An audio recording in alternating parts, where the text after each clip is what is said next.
ধন্যবাদ এবং স্বাগত জানাই আরেকটি ভিডিওতে। আজকে ভিডিওতে কথা বলবো সিজোফ্রেনিয়ার লক্ষণ ও উপসর্গ নিয়ে এবং কিভাবে নিজে নিজে ডায়াগনোসিস করতে পারবেন। আমি আছি কাউন্সিলিং সাইকোলজিস্ট আশরুজ্জামান রাজু। বর্তমানে প্র্যাকটিস করছি পাইনাল মেন্টাল হেলথ কেয়ার সেন্টার, যেটি বীরপুরে অবস্থিত। খুবই গুরুত্বপূর্ণ একটি ডিসঅর্ডার, যেটিকে সিজোফ্রেনিয়া বলে। অনেকেই আছেন এই রোগটির কথা শুনলেও ভয় পান, কারণ না, মনের রোগ বা মানসিক রোগের যত রকমের ধরন রয়েছে তার একটি গুরুত্বপূর্ণ যে ডিসঅর্ডার সেটা হলো সিজোফ্রেনিয়া। অনেক ক্ষেত্রে সিজোফ্রেনিয়া নিয়ে বিভিন্ন রকমের কথা প্রচলিত রয়েছে। অনেকে মনে করে সিজোফ্রেনিয়া থেকে একদমই বের হওয়া যায় না। এছাড়াও এর সাথে বাইপোলার মুড ডিসঅর্ডার রয়েছে, সেটিও অনেক ক্ষেত্রে খুব কঠিন হতে পারে যদি সঠিক সময়ে সঠিক চিকিৎসা না নেওয়া হয়। আমার কাছে আজকেও এমন একজন আসছে যে যার ভিতরে শুধুমাত্র অ্যাংজাইটি রয়েছে, কিন্তু সে মনে করছে যে তার ভিতরে সিজোফ্রেনিয়া রয়েছে।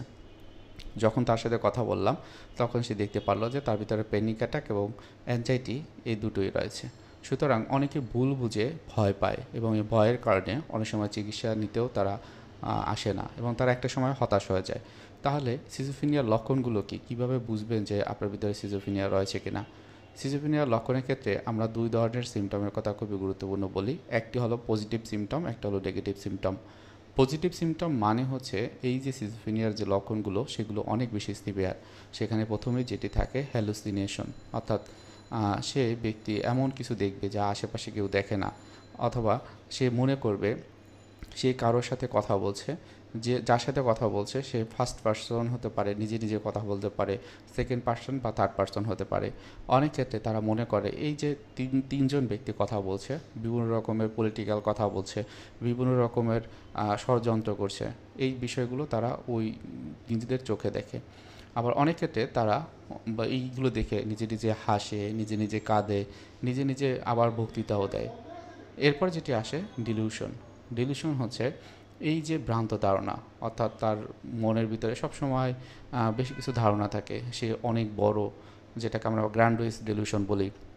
অথবা সে মনে করে তার কথাগুলো কেউ চুরি করে নিয়ে যাচ্ছে, তাকে নিয়ে প্রচার প্রসারণা চলছে।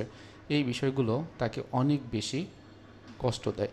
এরপর যেটি হয় ডিসঅর্গানাইজড স্পিচ বা ডিসঅর্গানাইজড থিঙ্কিং, অর্থাৎ তারা বিভিন্ন রকমের চিন্তা করে যেটি আসলে কোনো রকমের সংস্পর্শেই নেই, অর্থাৎ সেই চিন্তাগুলো কখনোই সত্যি নয়, কোনো লজিক্যাল নয়, কিন্তু তারা নিজেরা নিজেরা ভেবে নেয় যে এটা এভাবেই। অনেক সময় যেটা হয় যে আমরা বলি মুভমেন্ট ডিসঅর্ডার, অর্থাৎ দেখা যায় যে সে গতি প্রকৃতি এমনভাবে কিছু পোশ্চার বা গেস্টার করে যেগুলো হয়তোবা আমাদের যারা জেনারেল পার্সন তারা করা সম্ভব নয়।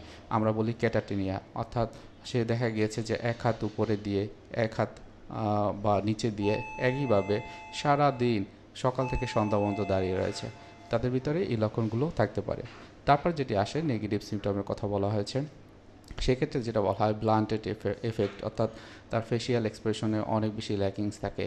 তার হয়তোবা এমনভাবে থাকে তার ভয়েস অফ টোন, তার ইমোশনসগুলো অন্য কেউ বুঝতে পারে না, খুব গম্ভীর প্রকৃতির বা একদম ব্লার হয়ে থাকে। তারপর আমরা বলি যে অ্যালোজিয়া। অ্যালোজিয়া হচ্ছে যে তার যে স্পিচ, অর্থাৎ কথা বলার যে ধরন সেটি একদম কমে যায় এবং তো সেই কথার ভিতরে কোনো রকমের কন্টেন্ট থাকে না। স্পিডের ক্ষেত্রে বিভিন্ন রকমের প্রবলেম থাকে। এরপর আসে অ্যানহেডিনিয়া। অ্যানহেডিনিয়া মানে হচ্ছে যে কোনো রকমের অ্যাক্টিভিটিতে তার সংস্পর্শে সে যেতে চায় না বা সে মজা পায় না, এবং হয়তোবা অন্যরা বিভিন্ন রকমের হাসি ফুর্তি করে, কিন্তু সে সেই সব যে জায়গাগুলো বা যেখানে এগুলো হয় সেখানে সে যায় না। তারপর যেটি আসে অ্যাভালুয়েশন, অর্থাৎ তার মোটিভেশন থাকে না কোনো কিছুতেই। হয়তো বা কোনো একটা অ্যাক্টিভিটিতে যখন এই সিজোফ্রেনিয়ার প্রবলেমগুলো ধরা পড়েনি তখন সব কিছুই করতো, কিন্তু যখন ধরা পড়েছে তখন আর কোথাও যাচ্ছে না। এরপর আসেন ৩ নম্বরে যে বিষয়টি, সেটা হলো কগনিটিভ সিমটম, অর্থাৎ আমাদের চিন্তা, অনুভূতি এবং আচরণের যে লক্ষণগুলো সেগুলো কিন্তু এই ক্ষেত্রে প্রকাশ পায়। প্রথমে যেটা বলা হয় পুওর এক্সিকিউটিভ ফাংশনিং, অর্থাৎ কোনো একটি কিছু বোঝার ক্ষেত্রে সে বুঝতে পারে না। হয়তো অন্যরা একটা বিষয় খুব সহজেই বুঝতে পারলো, কিন্তু সে বুঝতে পারছে না। আবার একটা সিদ্ধান্ত নেবে, সেই সিদ্ধান্তটা সে দিতে পারে না। অনেক ক্ষেত্রে হয় যে কোনো একটা কিছুতে অ্যাটেনশন দিয়ে বা কনসেন্ট্রেশন দিয়ে কোনো একটি কাজ করা সেটিও তার করা সম্ভব হয় না। অনেক ক্ষেত্রে দেখা যায় যে তার ওয়ার্কিং মেমোরি, অর্থাৎ কোনো কিছু মনে করা রিসেন্ট কোনো কিছু, সেটাই সে পারে না। এখন ডায়াগনস্টিক ক্রাইটেরিয়া রয়েছে, অর্থাৎ আমরা যখন সিমটমগুলো ডায়াগনোসিস করি, আমাদের DSM-5 অনেকে ফলো করেন, অনেকে আছেন ICD-10 ফলো করেন, তার বেসিসে কিন্তু তাদেরকে দেখা হয় যে তারা সিজোফ্রেনিয়া আক্রান্ত কিনা। এখন আপনি নিজে নিজে কীভাবে সিজোফ্রেনিয়া ডায়াগনোসিস করবেন সেটির কথা যদি বলি, আপনার এই যে ক্রাইটেরিয়ার কথা বললাম, অর্থাৎ ডিলিউশন, হ্যালুসিনেশন, ডিসঅর্গানাইজড স্পিচ অথবা ক্যাটাটনিক বিহেভিয়ার, যেটাকে আমি বলেছি যে ডিসঅর্গানাইজড ওয়েতে সে একইভাবে মুভমেন্ট করে, অথবা নেগেটিভ সিমটম যেগুলো রয়েছে সেগুলো তার ভিতরে থাকবে, যেটি হলো 1 নাম্বার ক্রাইটেরিয়া এই সিমটমগুলো। এরপর 2 নাম্বার যেটা হলো সেটাকে বলে সোশ্যাল অথবা অকুপেশনাল ডিসফাংশন, অর্থাৎ সমাজের ক্ষেত্রে মিশতে গেলে বা সে যে কাজ করতো সেই কাজগুলো সে ঠিকমতো করতে পারে না। এখন আসেন ডিউরেশনের ক্ষেত্রে বলা হয়েছে এই যে সিমটমগুলো কমপক্ষে 6 মাস তার ভিতরে থাকবে, এবং প্রথম দিকের যে কথাগুলো বলা হয়েছে, অর্থাৎ তার ভিতরে ডিলিউশন, হ্যালুসিনেশন, ডিসঅর্গানাইজড স্পিচ অথবা ক্যাটাটোনিয়া অথবা নেগেটিভ সিমটমগুলো কমপক্ষে 1 মাস থাকবে।